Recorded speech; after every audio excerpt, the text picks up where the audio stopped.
എനിക്ക് അത്ഭുതം തോന്നുന്നു. അമ്മയ്ക്ക് ഇത്ര പെട്ടെന്ന് ഇങ്ങനെ തോന്നാൻ കാര്യം? അവൾ മിടിക്കുക മോളെ. ഇന്നാണ് അതെനിക്ക് മനസ്സിലായത്. നമ്മുടെ ബാലന് ചേരും. മോൾ എന്ത് പറയുന്നു? അമ്മയ്ക്ക് ഇഷ്ടമാണെങ്കിൽ ഇതൊരു നല്ല കാര്യമാണെന്നാ എനിക്കും തോന്നുന്നത്. ബാലനോട് കൂടി ഒന്ന് ചോദിക്കണ്ടേ? അവനോട് എന്ത് ചോദിക്കാനാ? ഞാൻ തീരുമാനിക്കും, അവൻ അനുസരിക്കും. അല്ലാതെന്താ? തമ്പിയോട് ഇന്ന് സംസാരിച്ചാലോ? അത് വേണ്ട അമ്മേ. ബിന്ദുവിന്റെ അച്ഛനോട് ഞാനിത് പറയാം. അങ്ങനെ അദ്ദേഹം വഴി അവരുടെ ഭാഗത്തുനിന്ന് വരട്ടെ ആലോചന. അതല്ലെന്ന് നമുക്ക് അന്തസ്. Very good. നീ ഞാൻ വിചാരിച്ച പോലെ ഒന്നല്ലല്ലോടി. നിനക്ക് ബുദ്ധിയുണ്ടല്ലോ. അങ്ങനെ തന്നെ മതി.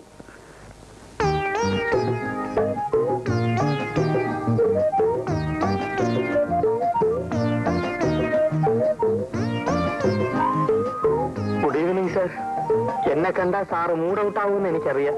എങ്കിലും വരാതെ നിവൃത്തിയില്ല. ഞാനിന്നൊന്നും കഴിച്ചിട്ടില്ല. എനിക്കൊരു ഗ്ലാസ് കഞ്ഞിവെള്ളം തരുമോ സർ? അതിന് ഇത് ഹോട്ടലൊന്നും അല്ല. ഹോട്ടൽ അല്ലെങ്കിൽ ഒരു വീട്ടലല്ലേ സർ? അല്ല, വീടല്ലേ സർ? ഇവിടെ ആരുമില്ല, എല്ലാരും വെക്കേഷന് പോയിരിക്കുക. ഞാൻ ആഹാരം കഴിക്കുന്ന പോലെ ഹോട്ടലിൽ നിന്നാ. അയ്യോ സാർ, സാറ് ഹോട്ടലിൽ നിന്നാണ് ആഹാരം കഴിക്കുന്നത്? നല്ല വയറല്ലേ സാർ? എന്തിനാ അത് കേടാക്കി കളയുന്നത്? സാറിന് നല്ല ഒന്നാന്തരം ചാപ്പാട് ഞാൻ ഉണ്ടാക്കി തരാം. ഈ സുഗുണേന്ദ്രൻ ഉണ്ടാക്കി തരാം. വേണ്ട വേണ്ട, ഇവിടെ പാചകക്കാരൊക്കെ ഉണ്ട്. വെക്കേഷൻ പാർട്ടി തിരിച്ചു വരുമ്പോ അവരൊക്കെ വന്നോളൂ. അവര് വന്നോട്ടെ സാർ. അതുവരെ ഞാൻ പാചകം ചെയ്യാം. അതുകൊണ്ടുള്ള ഗുണങ്ങൾ പലതാണ്. ഒന്ന്, സാറിന് നല്ല ആഹാരം കഴിക്കാം. രണ്ട്, അത്രയും ദിവസമെങ്കിലും എനിക്ക് പട്ടിണിയില്ലാതെ കഴിയാം. മൂന്ന്, സാറിന് ഇഷ്ടപ്പെട്ട എന്തെങ്കിലും തന്നാൽ അതെനിക്ക് വീട്ടിലോട്ട് അയക്കാം. തൊഴിലില്ലാത്ത ഒരു അഭ്യസ്ത വിദ്യന്റെ ദയനീയമായ അപേക്ഷയാണ് സാർ. സാർ എന്നെ കൈവടിയരുത്. അതിരിക്കട്ടെ, തനിക്ക് പാചകം ചെയ്യാൻ അറിയോ? എന്നോട് ഈ ചോദ്യം ചോദിച്ചാൽ തീരെ ശരിയായില്ല. സാർ എന്നെ ഒന്ന് പരീക്ഷിച്ച് നോക്കണം. ഞാൻ നല്ല ഒന്നാന്തരം പാചകക്കാരനാണ് സാർ. അവാർഡ് പാചകക്കാരൻ. പിന്നെ റെക്കമെൻഡ് ചെയ്യാൻ ആളില്ലാത്തതുകൊണ്ട് എനിക്ക് അത് ഇതുവരെ കിട്ടിയില്ല. ശരി, തന്നെ ഒന്ന് പരീക്ഷിച്ച് നോക്കിയിട്ട് ബാക്കി കാര്യം. വാ, മതി മതി, തൊഴിൽ മതി, വാ.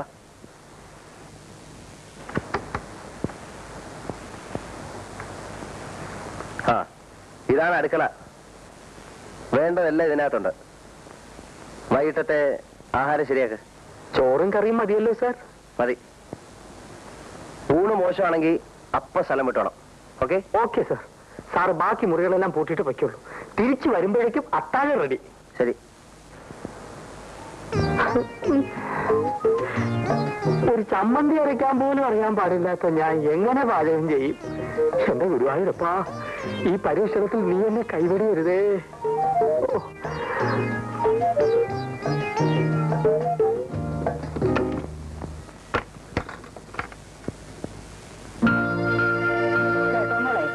നിന്റെ അച്ഛന്റെ കൈയും പിടിച്ച് ഞാൻ പാലക്കയെ കൂടെ വരികയായിരുന്നു. നടക്കി വന്നപ്പോ നിന്റെ അച്ഛനെ കാല് തെറ്റി പൊത്തോന്നൊരു വീഴ്ച.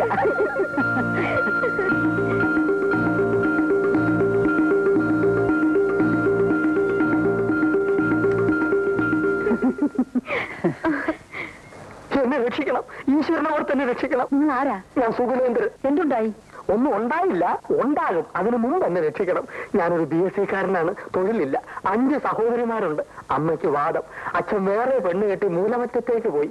എന്നെ കൈവിടരുത്. നിങ്ങൾ എന്തൊക്കെയാണ് പറയുന്നത്? ഒത്തിരി കാര്യങ്ങൾ പറയാനുണ്ട്. എല്ലാം പ്രധാനപ്പെട്ടതാണ്. താനും ഏതാദ്യം പറയണമെന്ന് ഒരു നിശ്ചയമില്ല അമ്മജി. നിങ്ങൾ എവിടുന്നാ വരുന്നത്? ദോ ആ ബംഗ്ലാവിൽ നിന്ന്. അവിടുത്തെ അരിവെപ്പുകാരനായിട്ട് ഇപ്പൊ ഒരു നിയമനം കിട്ടി. ആ തൊഴിൽ മാത്രം എനിക്ക് അറിഞ്ഞുകൂടാ. എന്നെ അതൊന്ന് പഠിപ്പിച്ചു തരണം. പഠിപ്പിച്ചു തരാനോ? അത് കൊള്ളാം. ഇന്ന് രാത്രിയിലത്തെ ഊണ് കലക്കിയാൽ ഞാൻ രക്ഷപ്പെട്ടു. പിന്നെ തട്ടിയും മുട്ടിയൊക്കെ നിന്നോളാം. ഈശ്വരനെ വിചാരിച്ച് എന്നെ കൈവിടരുത് അമ്മച്ചി. എന്ന് പറഞ്ഞാൽ കാലില്ലാത്ത എനിക്ക് എന്ത് ചെയ്യാൻ കഴിയും? അയ്യോ, കാലെവിടെ പോയി അമ്മച്ചി? ഒരു കാറപകടത്തിൽ മുറിഞ്ഞു പോയി മോനെ. ഈ കൊച്ചിനോ? എനിക്ക് കാലുണ്ട്. ഓ ദൈവാധീനം. ഒന്ന് സഹായിച്ച കുഞ്ഞെ, മോക്ഷം കിട്ടും. പിന്നെ വേറൊന്നും വേണ്ടേ? അമ്മേ, അമ്മയുടെ മകനാണെന്ന് കരുതിയാ മതി അമ്മേ. എന്റെ ശരീരത്തിൽ ചോരയില്ല അമ്മേ. ആശുപത്രിയിൽ ചെന്ന് ചോര വിറ്റാണ് അമ്മേ ഓരോ സ്ഥലത്തും ഇന്റർവ്യൂവിന് പോകാനുള്ള പണം ഞാൻ ഉണ്ടായിക്കൊണ്ടിരുന്നത്. അവസാനത്തെ പ്രാവശ്യം ചോര വിൽക്കാൻ ചെന്നപ്പോ ഡോക്ടർ എന്നെ പിടിച്ച് ആശുപത്രി കിടത്തി. ശരീരത്തിൽ ചോരയില്ല അമ്മേ. അവിടുന്ന് ഒളിച്ചോടി പോന്നവനാണ് അമ്മേ ഞാൻ. ഈ അരിവെപ്പ് ജോലിയൊന്നും എനിക്ക് കിട്ടിക്കോട്ടെ അമ്മേ. ഒന്ന് സഹായിക്കാൻ പറയണേ. മോളെ, വിദ്യാഭ്യാസമുള്ള ഒരു പയ്യനല്ലേ, ഒന്ന് സഹായിച്ചു കൊടുത്തേര്. അരിവെപ്പുകാരനായിട്ടെങ്കിലും ജീവിച്ചോട്ടെ. അത് ശരിയാണോ അപ്പച്ചി? വല്ലവരുടെ അടുക്കള കയറി അവരറിയാതെ പാചകം ചെയ്യാന്ന് പറഞ്ഞാൽ ഒരു നല്ല കാര്യത്തിന് വേണ്ടിയല്ലേ മോളെ? എന്നാലും അവരറിഞ്ഞ മോശമല്ലേ അപ്പച്ചി? അവരറിയാതെ ഞാൻ നോക്കിക്കൊള്ളാം. സാറ് കളി കഴിഞ്ഞ് വരുന്നതിന് മുമ്പേ കുഞ്ഞിരിഞ്ഞ് പോരാം. ഒന്ന് സഹായിക്കുഞ്ഞേ പ്ലീസ്. ചെല്ല് മോളെ, ഇനി എന്തായാലും മടിയൊന്നും പറയണ്ട. ചെല്ലേ. എനിക്ക് തീരെ ഇഷ്ടമുള്ള കാര്യമില്ല. എന്നാലും അപ്പച്ചി നിർബന്ധിക്കുന്നോണ്ട് ഞാൻ പോകാം. ഓ എന്റെ ഗുരുവായൂരപ്പാ, വന്നട്ടെ വന്നട്ടെ. ചെല്ലേ.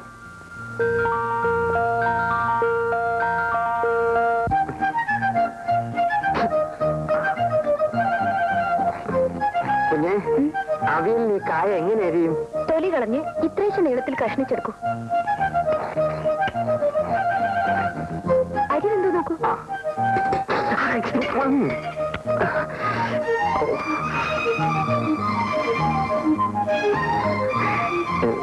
കുഞ്ഞു തന്നെ നോക്കിയാട്ടെ. ഇച്ചിരൂടെ വേകണം. വേവട്ടെ വേവട്ടെ.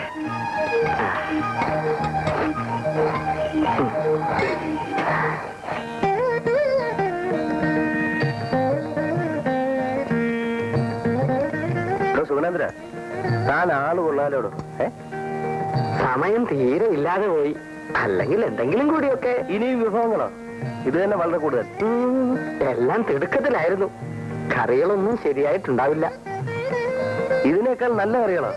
ഉഗ്രൻ ഉഗ്രൻ. അത് സാർ ഒരു പങ്ങാക്ക് പറഞ്ഞാണെന്ന് എനിക്കറിയാം. അങ്ങനെയല്ല സുഗുണേന്ദ്രൻ, ഇത്രയും നല്ല കറികൾ ഈ അടുത്ത കാലത്തൊന്നും ഞാൻ കൂട്ടിയിട്ടില്ല. എന്തൊരു സ്വാദാണ്. സാറിന്റെ സന്മനസ്. ഏതായാലും അമ്മ വരുന്നവരെ ഈ പരിപാടി അങ്ങ് നീങ്ങട്ടെ. ബാക്കി കാര്യം അത് കഴിഞ്ഞാലോചിക്കാം.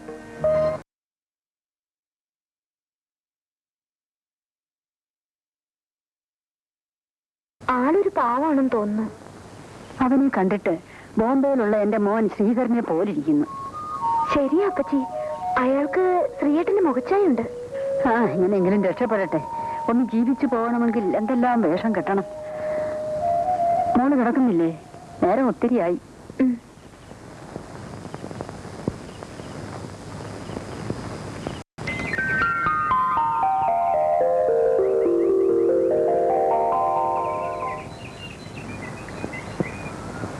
സുഗുണേന്ദ്ര,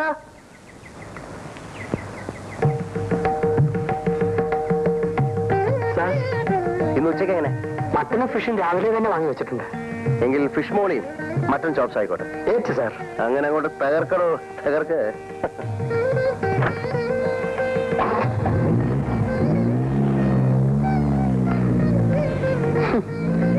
ഫിഷ് മോളിയും മട്ടൻ ചാപ്സും, വേറെ ഒന്നും വേണ്ട. എന്റെ മീനാക്ഷി അമ്മേ രക്ഷിക്കണേ. ഒരു പ്രാവശ്യം കൂടെ ഒന്ന് സഹായിച്ചു കൊടു മോളെ. ആ നിൽപ്പ് കണ്ടില്ലയോ? അയ്യോ അപ്പച്ചി, എനിക്ക് ഓഫീസിൽ പോണ്ടേ. സാരമില്ല മോളെ, പോകുന്ന വഴിക്ക് ഒന്ന് കയറി ശരിപ്പെടുത്തി കൊടുത്തിട്ട് മോള് പൊയ്ക്കോ. ഫിഷ് മോളിയും മട്ടൻ ചാപ്സും ഇതിന്റെയൊക്കെ പേര് കേട്ടിട്ടുണ്ടെന്നുള്ളതല്ലാതെ ഞാൻ കണ്ടിട്ട് പോലുമില്ല കുഞ്ഞേ. എങ്കിൽ പിന്നെ ഇതൊക്കെ ഉണ്ടാക്കാൻ പോകുന്ന എന്തിനാ? ഞാൻ നിരപരാധിയാണ് കുഞ്ഞേ. ഇന്നലത്തെ ഊണിന്റെ സ്വാദാണ് ഈ ചതി ചെയ്തത്. കുഞ്ഞ് രക്ഷിച്ചില്ലേ ഞാൻ ചാപ്സ് ആയിപ്പോ. അമ്മച്ചി ചെല്ലു മോളെ. ശരി വാ.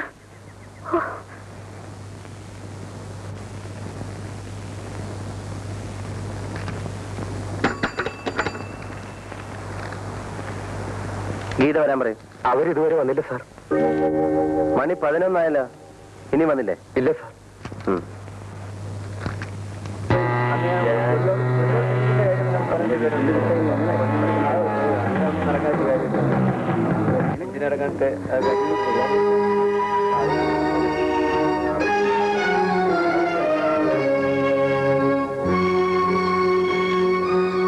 ഗീതേ, 1.5 മണിക്കൂർ ലേറ്റാണല്ലോ. ലേറ്റ് മാർക്ക് ചെയ്യണം. ഏതായാലും സാറിനോട് ചോദിച്ചിട്ട് ഒപ്പിട്ടാ മതി.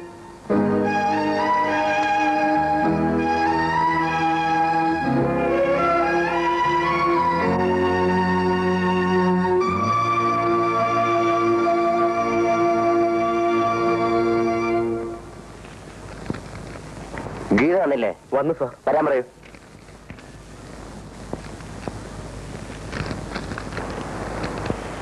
സാറ് വിളിക്കുന്നു.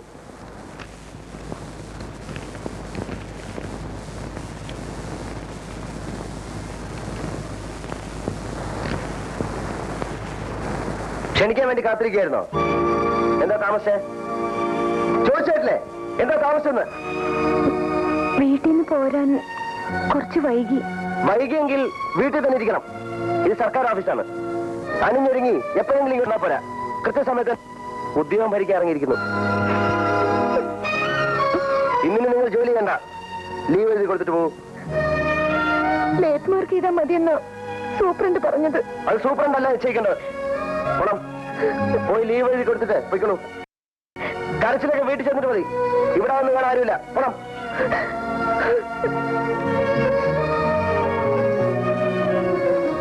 ഒരയൽവാസിയോടുള്ള സ്നേഹമെങ്കിലും കാണിക്കാതെ ഇറക്കി വിട്ടുകളഞ്ഞല്ലേ മോളെ. ലേറ്റ് മാർക്ക് ചെയ്തിട്ട് ജോലി ചെയ്യാൻ സൂപ്രണ്ട് സാർ പറഞ്ഞതാണ്.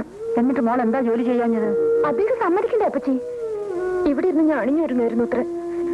എന്ത് പറഞ്ഞാലും എനിക്ക് സത്യം പറയാൻ ഒക്കുവോ? സത്യം പറഞ്ഞാൽ സുഗുണേന്ദ്രനല്ലേ കുഴപ്പം? പോട്ടെ മോളെ, ഒരുത്തിനൊരു ജോലിക്ക് വേണ്ടിയല്ലേ. സഹിച്ചുകള മോളെ, ഈശ്വരൻ അനുഗ്രഹിക്കും.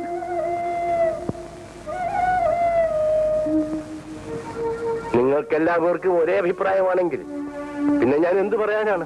ഒന്നും പറയണ്ട. ഈ കാര്യത്തിൽ ഞങ്ങൾ എല്ലാരും ഒരേ കക്ഷിയാ. പക്ഷേ ഞാൻ വേണുവിനെ ഇവിടെ വിളിച്ചു നിർത്തിയത് രാധയെ വിവാഹം ചെയ്തു കൊടുക്കുവാൻ വേണ്ടിയായിരുന്നു. അത് നടക്കില്ലെന്ന് ഞാൻ അന്നേ പറഞ്ഞില്ലേ? എനിക്കത് ഇഷ്ടമല്ല. രാധയ്ക്ക് ഒട്ടും ഇഷ്ടമല്ല. അതെനിക്ക് നല്ലപോലെ ബോധ്യപ്പെട്ടിട്ടുണ്ട്. ഞാനൊന്ന് ചോദിച്ചോട്ടെ, അവരെന്താ പറഞ്ഞിട്ടാ മോളെ കല്യാണം കഴിച്ച് അങ്ങോട്ട് അയക്കാമെന്ന് കരുതുന്നത്? മറ്റൊന്നുമില്ലെങ്കിലും എന്റെ ഒരു സഹോദരി അവിടെ ഉണ്ട്. ഓ, സഹോദരി. നീ എന്താ ഉണ്ണി ഒന്നും മിണ്ടാത്തത്? ഇനി ഞാൻ പ്രത്യേകിച്ച് എന്തെങ്കിലും പറയണോ അമ്മേ? രാധികയെ ബാലകൃഷ്ണൻ കല്യാണം കഴിച്ചു കൊടുക്കുന്നത് നല്ലതാണെന്ന് തോന്നിയത് എനിക്കല്ലേ? അത് പറഞ്ഞത് ഞാനല്ലേ? അങ്ങനെയാണെങ്കിൽ രാധികയ്ക്കും ബാലകൃഷ്ണനും സമ്മതമാണോ എന്ന് മാത്രം അന്വേഷിച്ചാൽ മതി. ബാലകൃഷ്ണന്റെ കാര്യം ഞാൻ ഏറ്റു. ഞാൻ തീരുമാനിച്ചാൽ അവൻ അനുസരിച്ചിരിക്കും. രാധികയുടെ കാര്യം ഞാൻ വെക്കുന്നു. എന്നാ പിന്നെ നോക്കാനൊന്നുമില്ല. തീയതി നിശ്ചയിച്ച് കല്യാണം നടത്തണം. എന്നാ ആ കാര്യം ഞാൻ നോക്കുന്നു. ഏതായാലും നമ്മുടെ വിവാഹം നടക്കണമെങ്കിൽ നമ്മൾ തന്നെ തീരുമാനിക്കണം. ആ ജഡ്ജിക്കളെ ഇങ്ങോട്ട് വന്നാണ് ആകെ കുഴപ്പമായത്. അവരെ തട്ടിക്കളഞ്ഞാലോ? അയ്യോ, അത് വേണ്ട. എന്നാ നമുക്കൊരു കാര്യം ചെയ്യാം. സ്ഥലം വിട്ടുകളെ. എന്നിട്ട് ഒരു കൊച്ചു വീട് വാടകയ്ക്കെടുക്കാം. എന്നിട്ട് അവിടെ താമസിക്കാം. അത്രേ ഉള്ളോ? അത് ഇവിടെ ആയിക്കൂടെ? ഇവിടെ ഇപ്പോ അമ്മാവനും കാര്യം മാറിയിരിക്കല്ലേ? അത് അമ്മയെ പേടിച്ച. അച്ഛൻ നമ്മുടെ പാർട്ടിയാ.